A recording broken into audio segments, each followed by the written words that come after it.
All right, let's unpack this. We're diving deep today into a really detailed case study from therapy. Yeah, a fascinating one. It's not just looking at the client-therapist relationship, but specifically how that relationship, changes session by session. Tracking the ups and downs, those little shifts. The moments of tension, and then maybe moments of repair. You sent this paper over because, well, you're really interested in the mechanics of how change happens in therapy, right? I am.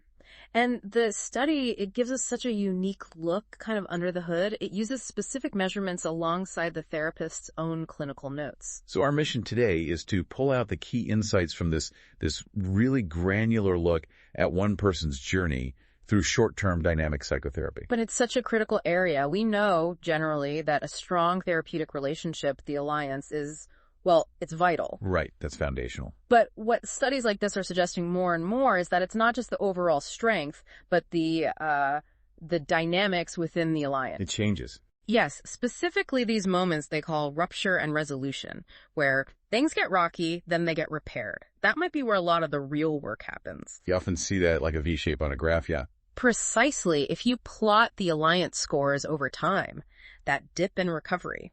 And this paper gives us a microscope on one person's journey, a young woman named Julia. That's right, Julia. She was a PhD student, and she came to therapy dealing with anxiety and sadness. Okay. It seemed to be cropping up particularly as she was finishing her dissertation and facing these huge life decisions, career, family, that sort of thing. Big transition point. Definitely. And her distress seemed connected to these internal conflicts that mirrored her parents' lives, her dad's academic path versus her mom who'd set aside her own career. And their divorce is a big part of her history. So not a formal psychiatric diagnosis mentioned, but clearly someone at a crossroads feeling pulled in different directions. Exactly. And to get this detailed view, the study used, well, a whole suite of tools. Okay, what were they using? First, there's the Helping Alliance questionnaire, the HAq-II. Both Julia and the therapist filled this out after every single session. Wow, every time. Every time, capturing their immediate feeling of connection, of collaboration. So that's the how are we doing right now score. Pretty much. Then, researchers rated the session transcript using the Defense Mechanisms Rating Scales, the DMRS. DMRS, what's that looking at? It assesses her defense mechanisms. You know, how she unconsciously coped with difficult feelings. Were her defenses more adaptive, more mature, or less so at different points? It's observer rated. Okay, so an outside look at her coping style. Got it. Yes.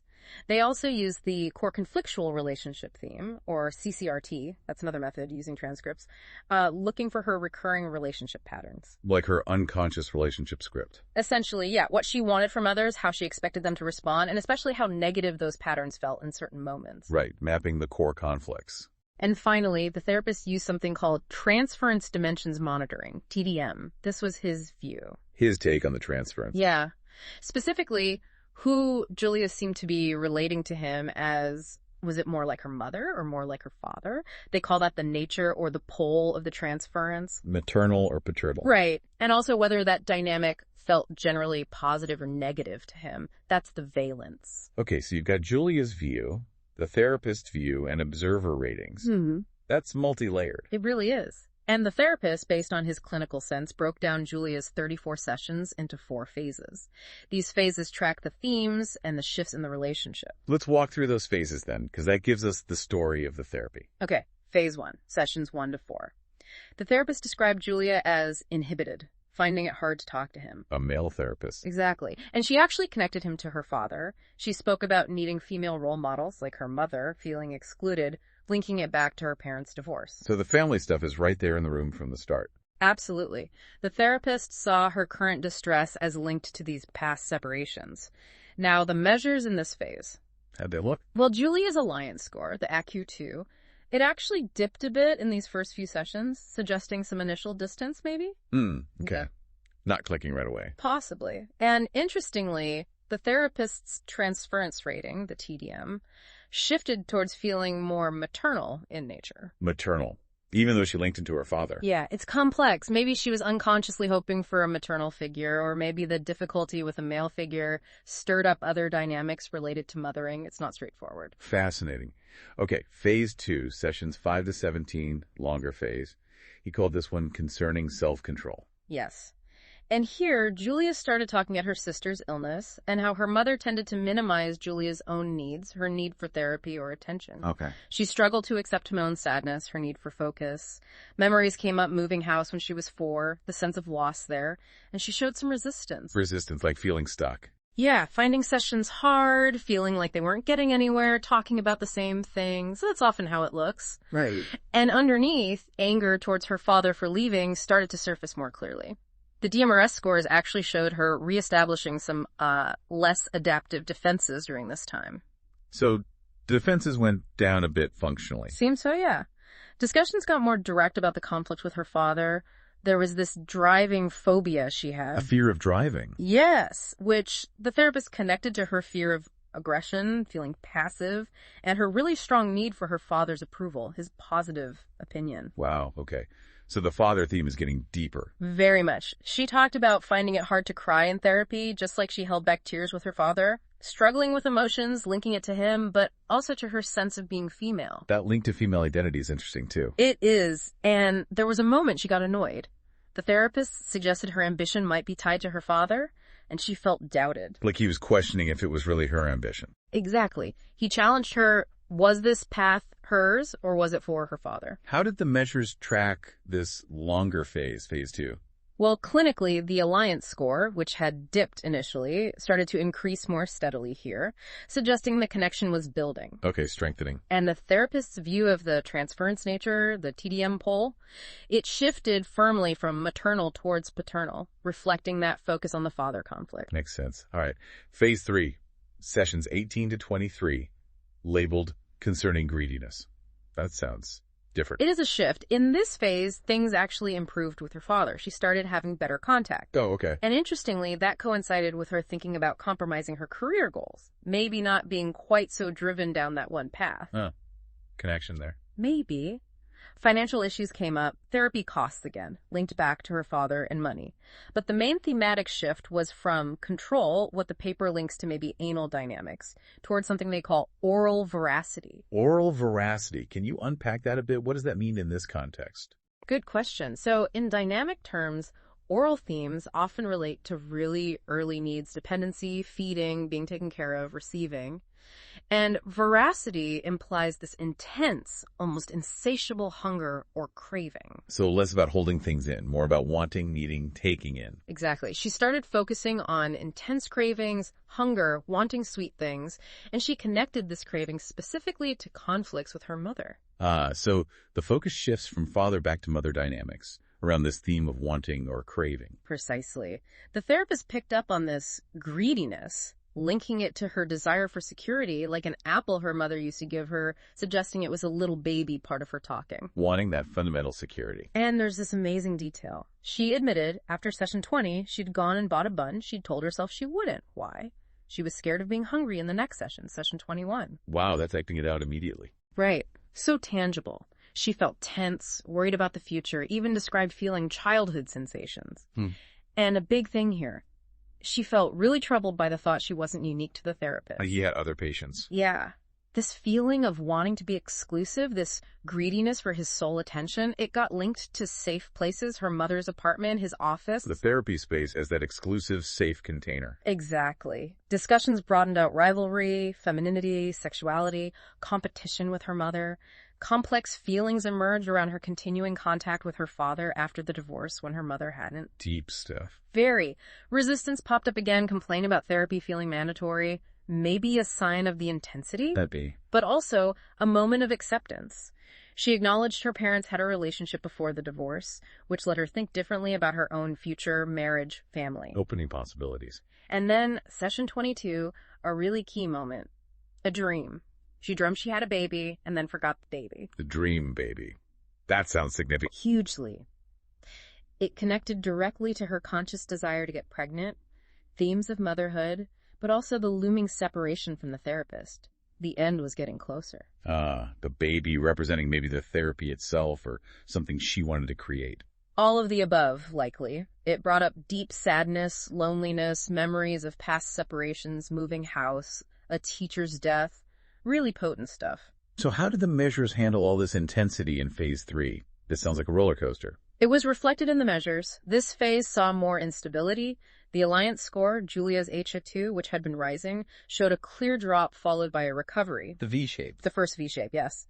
A rupture resolution episode right there in sessions 21-23, exactly when the greediness and the dream baby themes were peaking. Wow. And the transference nature varied a bit more, but mostly stayed in that paternal mode during this time. So the clinical intensity, the dream, the craving, the separation anxiety, it directly matches a measured dip and repair in the alliance. That's a powerful link. It really seems to be. Which takes us to phase 4, the last phase, sessions 24 to 34, talking about the end. Right. As termination approached, Julia became super aware of changes in the therapy room. Like physical changes. Yeah, different throw on the sofa, small things. In session 27, she commented a lot on these physical shifts. She felt disconcerted, needed stability. Linking the office changes to the upcoming separation. Exactly. And to the changes happening inside her. She had this realization that the office existed independently of her, which she then connected to her parents' lives, continuing even when she wasn't there. That's a big developmental step, realizing that separateness. It is. She also found a new female teacher who seemed like a role model, someone balancing career and family. The desire to be pregnant came back strongly. As the end neared. Yes, the therapist linked it to the dream baby again. Maybe a part of herself struggling with letting go, with separation. She actually missed a session at one point. Another sign of grappling with the ending. Potentially. Her view of her father became less idealized, more realistic, but that desire for a child felt really urgent as she wrestled with her identity as a woman, her career, feeling a lack. What was the resolution here towards the very end? Session 32 was highlighted. She arrived for her session on a bike, a gift from her father. The bike. Symbolism. Huge symbolism. It represented the end of therapy, her ability to manage on her own. She felt less afraid of her path, less afraid of driving. Remember that phobia? Right, the driving phobia. It seemed connected. She and her boyfriend decided to wait to have a child, realizing she didn't have to just repeat her parents' story. Finding her own way. Exactly. And in the final session, the bike image came back. She talked about the small training wheels coming off. It symbolized her progress, both on her thesis and personally. She told her father about her wedding plans. And crucially, she said her parents' conflict around their wedding was their problem. Not hers to fix or adapt to. Right. A real moment of differentiation and integration. And the measures in this final phase. Yeah. Another V-shape. Yes. The alliance showed another significant dip in recovery. A second rupture resolution episode unfolded as termination neared. And the transference nature shifted back towards maternal briefly, but ended up pretty close to where it started, in a paternal mode. Okay, so we've walked through the clinical story, phase by phase. Now let's zoom back out and really connect that rich narrative to what the objective measures showed, especially around those 2 rupture point sections, 4 to 6 and 21-23. Right. So Julia's own alliance ratings, the HAq-II, they clearly showed that V-shaped the drop in recovery in both episodes. It confirms her subjective feeling of a break and then a repair in the connection. Okay, the alliance measure tracks the rupture. What about her defenses during those rocky patches, the DMRS scores? You said something surprising earlier. This is really fascinating. The overall defensive functioning score from the DMRS, it actually tended to increase slightly during the resolution part of these episodes. It became a bit more adaptive. More adaptive during the repair. Yes. The scores went up slightly from 4.28 to 4.87 in the first one, and 4.53 to 4.92 in the second. Now, overall, her defenses stayed within a certain range described as narcissistic in the paper, so these are microshifts. Small changes, but the direction is key. Exactly. The direction during the repair was towards slightly healthier defenses. That feels counterintuitive, doesn't it? You'd think a rupture might make defenses less adaptive, more primitive. It does seem surprising at first glance, but the researchers suggest maybe the process of navigating the rupture with the therapist's help creates this contained space, a space where the patient can actually access slightly more mature ways of coping with the really intense feelings that come up.